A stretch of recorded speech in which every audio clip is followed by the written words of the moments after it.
présent à Madame Michèle Gréaume. Merci Monsieur le Président, Madame la Ministre, mes chers collègues.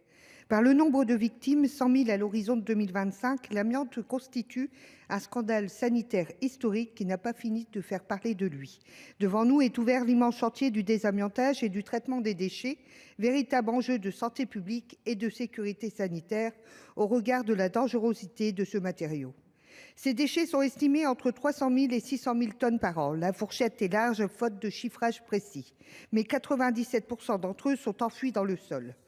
Quelques solutions alternatives sont en cours de développement ou existent déjà, notamment l'inertage par vitrification qui détruit totalement l'amiante. Dès 2014, un rapport sénatorial préconisait déjà la mise en place d'une structure interministérielle chargée d'une coordination publique. Allant plus loin dans le même esprit, des associations de victimes proposaient la création d'un pôle public d'éradication de l'amiante, regroupant acteurs publics et privés de la filière du désamiantage. La feuille de route pour le traitement des déchets d'amiante, afin de ne pas avoir à les stocker, inscrite dans la loi relative à la lutte contre le gaspillage et à l'économie circulaire, était attendue pour 2023. Elle n'a toujours pas été rendue publique et il me semble qu'aucun projet ne soit en cours pour initier, tester et développer au niveau adéquat des méthodes alternatives à l'enfouissement. J'ajoute que cette inaction, couplée aux coûts importants demandés par les entreprises spécialisées pour démonter et évacuer les déchets, conduisent à des comportements inadaptés et dangereux, ainsi qu'à des dépôts sauvages dans les espaces publics de déchets hautement toxiques. Ma question est donc double, Madame la Ministre. Quelle suite comptez-vous donner aux différentes préconisations émises depuis 10 ans en matière de recyclage des déchets d'amiante ? Et pouvez-vous préciser les intentions, si elles existent, du gouvernement quant à la constitution d'une véritable filière de repérage, de détection et d'éradication de l'amiante? Merci. Merci. Pour vous répondre, la parole est à Madame Laurence Garnier, secrétaire d'État chargée de la consommation. Vous avez la parole, Madame la Ministre. Merci Monsieur le Président. Madame la sénatrice, merci pour votre question sur ce sujet important de la gestion des déchets amiantés. Ces déchets sont des déchets dangereux, vous l'avez rappelé, dont les modalités de transport, de traçabilité et de traitement sont particulièrement encadrées tant au niveau français qu'européen.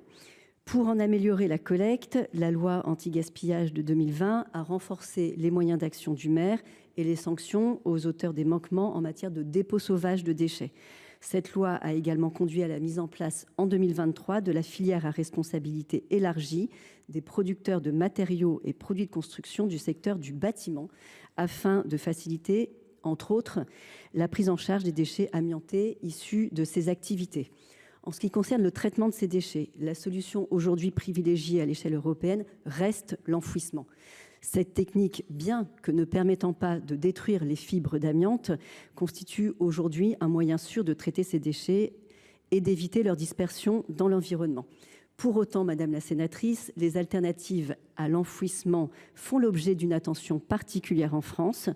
S'agissant de l'inertage par vitrification que vous avez évoqué, cette solution reste à ce stade d'une capacité très limitée, avec des coûts associés bien supérieurs au stockage. Fin 2021, les travaux de l'Inspection générale de l'environnement et du développement durable et du Conseil général de l'économie ont permis d'identifier en France 4 projets de procédés thermochimiques alternatifs. L'efficacité de ces procédés doit maintenant être confirmée. L'État encadre actuellement une étude auprès de l'Institut national de l'environnement industriel et des risques visant à s'assurer de leur viabilité technique, et des expérimentations sont en cours sur notre territoire.